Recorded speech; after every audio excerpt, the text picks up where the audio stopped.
When you think of Punjabi culture, you think of an array of colors, distinct flavors, and unique sounds. But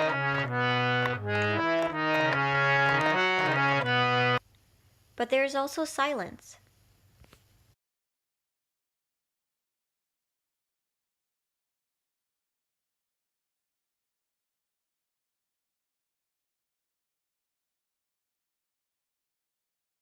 I'm a queer Punjabi illustrator. I live in Port Coquitlam.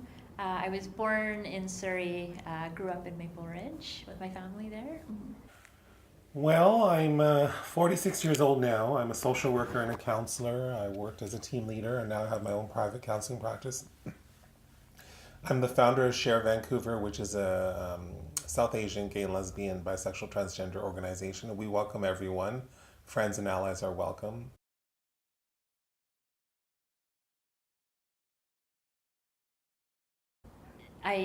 I told my mom first. It was a very heavy conversation. I took her up into my bedroom. This is when I was living at home still. And I just couldn't get any words out. I just started sobbing hysterically. And I think that kind of alarmed her, and she was quite taken aback. And I remember she hugged me tighter than I've ever been hugged in my entire life. And she was like, "It's gonna be okay. If anyone gives you a hard time, like from our extended family, if anyone says anything negative, I don't want you to invite them to my funeral." Like that, she kind of was like, "I am sticking up for you. I don't care about anyone else," right? So that was very powerful.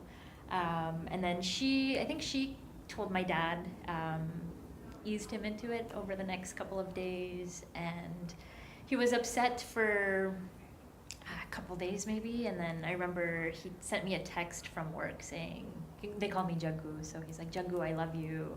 I'm sorry I was upset." And from then on, like, our relationship has been so much more open than it ever before. I secretly went to see a child psychiatrist and I told him I want to be straight, I want to be straight, I don't want to be gay, I'm so embarrassed. I went through what they call internalized homophobia, where you don't like yourself for being who you are, you want to be something else. And I wanted to be straight. So I had to deal with that. I had to deal with that, because society was saying it was wrong. Society was saying it's bad. I felt there was something wrong with me. I came across an article in the Georgia Straight about a LGBT group for Punjabi people called Share Vancouver. And it was the first time, like up until then, I thought I was the only gay Punjabi person in the entire world.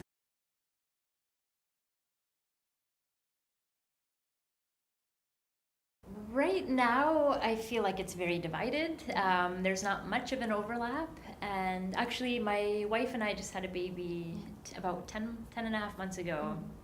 So having my Punjabi life overlap with my gay life, just my life, it's been pretty new. So it's very difficult. There's a lot of pressure in the South Asian Punjabi community to be married, to have children, to carry on the family name, to not shame your family, to respect your family.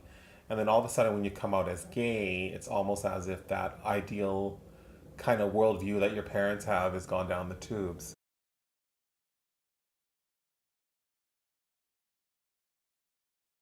I think I spent so much of my life keeping this part of my life a secret that, yeah, it just feels like being Punjabi is over here and being gay is over here. Being gay is one type of oppression, and then when you are South Asian, that's another type of oppression. So it's like an intersectional oppression. So there's many different layers of oppression that happen when you are intersectionally discriminated against. So it can make you stronger, you can become more resilient, or some people actually suffer. And so for me, it was a learning experience and it made me a stronger person. Once I accepted my sexuality, I felt like helping other people who were also gay and brown. I felt like I did not want them to suffer like I did. So it's really better for everyone. It's a health issue, it's a social issue, it's a cultural issue. It's better for everyone just to be true to themselves and be who they are and come out.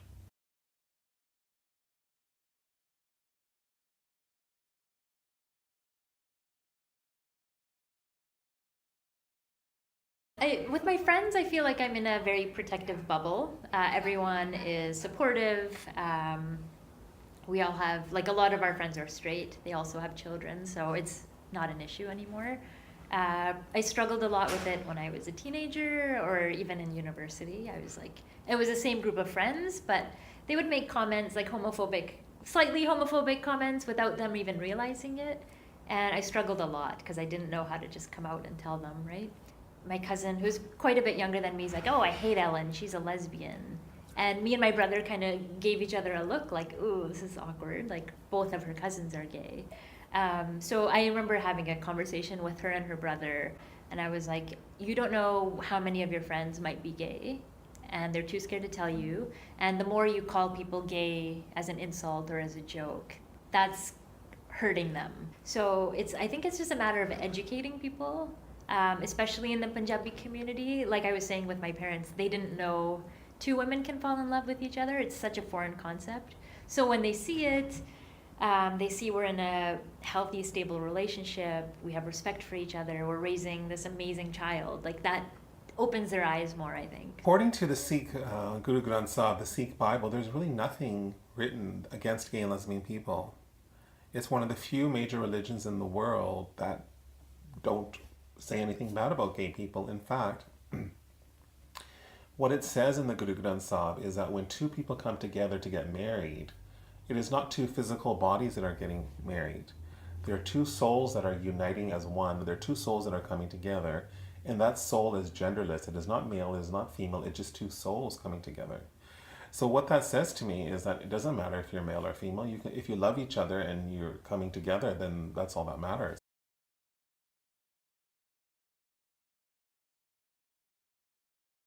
People might not be inherently homophobic about it. It's kind of a taught thing to hate as women. We're not allowed to talk to boys, right? You can't have friends that are boys.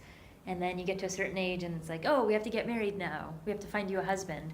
And you have no experience with dating. You don't know. It's always been such a taboo topic, and now all of a sudden trying to arrange a marriage or something. So I feel like our parents' generation and older than them, like they have this set idea in their minds of what a successful family means. You know, the sad thing is the culture is different than what the religion is saying. Some people in the Punjabi community are homophobic, but not all people. And it is changing. More and more people are getting educated. The youth are getting educated. Well, a lot of it's coming from the intergenerational older crowd, I find, who don't understand. They think, how are you going to get married? How are you going to have children? What is your family going to say? This is not natural. This is a sin. This is against our faith and our religion, which is not true. Because our religion doesn't say anything bad against gay people.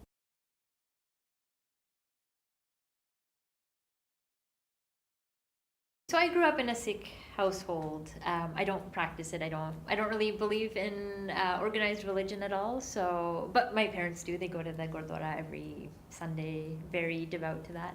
But I don't know. I feel like the easy answer would be yes. Everyone should be able to get married in religious temples, churches, and whatnot. But for us, I feel like there's such a bigger conversation to have first in educating people, and like so many people have a hard time coming out to their own families, and to be asked to like asking these temples to open it up to gay marriage seems like a big leap to me right now.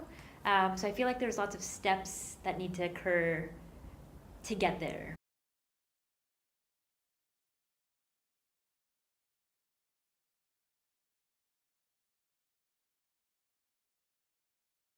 So in 2008, when I joined Share Vancouver, I've been a pretty active member with them ever since. I do all their graphic design work, and I think with them, it's just a matter of like visibility is so big. So it started out as a small group. It's growing every year. It kind of grows a little bit more. It's nice for people to know there's a safe space, whether or not they have like social gatherings, just knowing there are people like us out there. I think that's a very comforting thing. And like going to the Vaisakhi parade was a huge step, going to the Pride parade marches. So the Vaisakhi Parade was a big one. I think Share Vancouver was the first queer South Asian organization to ever march in a Vaisakhi Parade. In Vancouver for sure, but maybe in most parts of the world. I've never heard of that. And the other thing is, when I founded Share Vancouver in 2008, the leader of the Sikh temple said, "Oh, there's no such thing as gay Sikhs," and so I was kind of alienated. But what happened about 7, 8 years later? A board member of that same Sikh temple called me. He says, we would like to work together with Share Vancouver to combat HIV, STDs, depression, suicide, substance use. We'd like to work with you. She goes, we may not agree with everything, but we agree on supporting our community and our youth. So it's a big, big change.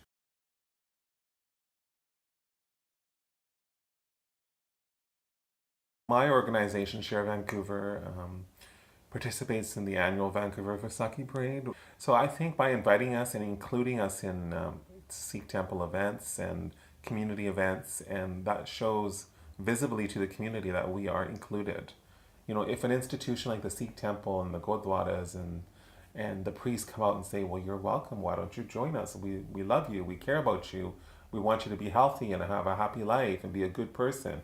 It makes a big difference to how people feel about their self-esteem and their self-confidence and their self-identity. If there was a Gurdwara that would stand up and say LGBTQ people are welcome, or I think that would that would be the first big step they could take.